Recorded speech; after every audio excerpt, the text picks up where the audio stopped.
Happy Valentine's day. ভাইরে ভাই, অপু ভাইটা কি শুরু করলো কিছুই তো বুঝলাম না। কিছুদিন আগে ল্যাম্বরগিনি নিয়ে সে সোশ্যাল মিডিয়া একেবারে ঝড় তুলে ফেলছে। মানে যারা তাকে না চিনতো তারাও তাকে চিনলো, তারপরে বললো যে একটা টিকটকার কিভাবে ল্যাম্বরগিনি কিনতে পারে। সেইটা নিয়ে অনেক কন্ট্রোভার্সি চলছে। তো এখন আবার নতুন করে আরো একটা টপিক নিয়ে শুরু হয়েছে। আসসালামু আলাইকুম। Thank you so much Rabi ভাই, thank you so much friends view, আমাকে এত সুন্দর একটা ইভেন্টে ইনভাইট করার জন্য।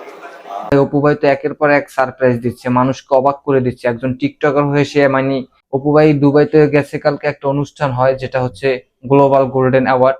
সেইখান থেকে একটা অ্যাওয়ার্ড পায়, মানে যেটা আসলে ভাবাই যায় না। আমাদের বাংলাদেশের একটা ছেলে যে দুবাইতে গেল, কিছুদিন হয়েছে সে সেখানেও ঝড় তুলে ফেলছে।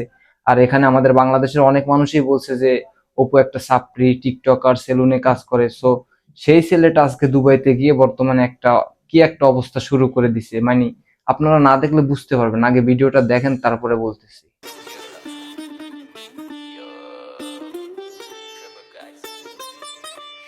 ভাইরে ভাই, তার যে আসার স্টাইল, মানে মনে হচ্ছে যে কোনো একটা বলিউডের সুপারস্টার আসতেছে, এমন ভাবে আসতেছে। সামনে দুজন শেখ, তার পিছনে শেখ, তারপরে আশেপাশে আরো অনেক মানুষ, তারপর তার গার্লফ্রেন্ড তো আছেই সাথে। আজকে আসলে আমি আমাকে থ্যাংক ইউ দিতে চাই, কারণ আমার বিশ্বাস আর আমার মেহনত আজকে আমাকে এতটুকু পর্যন্ত নিয়ে আসছে।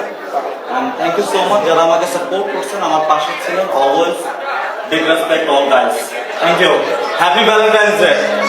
ভাই দেখে অনেকটাই ভালো লাগছে। অপু ভাইয়ের মতো একটা ছেলে যে ওইখানে গিয়ে মানে দুবাইতে গিয়ে একটা অ্যাওয়ার্ড পাইছে, মানে এটা দেখতে অনেকটাই ভালো লাগছে। কারণ আমাদের বাংলাদেশের ছেলে যেভাবেই হোক সে ওখানে গেছে, কিংবা সে টিকটকার হোক, সাপ্রি হোক, আপনাদের মতে যে যেটা বলেন, আসলে আমি তাকে এইসব কিছুই বলবো না। কারণ সে একটা মানুষ, এত কম বয়সে এত উপর লেভেলে গেছে, তাকে আমরা আসলে সাধুবাদ জানানো দরকার। সে এখন বর্তমানে যে লেভেলে গেছে। ভাই তোমরা যারা মানুষের পিছনে পড়ে থাকো, সবসময় পিছনে পড়ে থাকবা, কখনোই আগে উঠতে পারবা না। কারণ তোমাদের কাজই হয়েছে মানুষের পিছে পড়ে থাকা। তোমরা কিভাবে সামনে যাবা?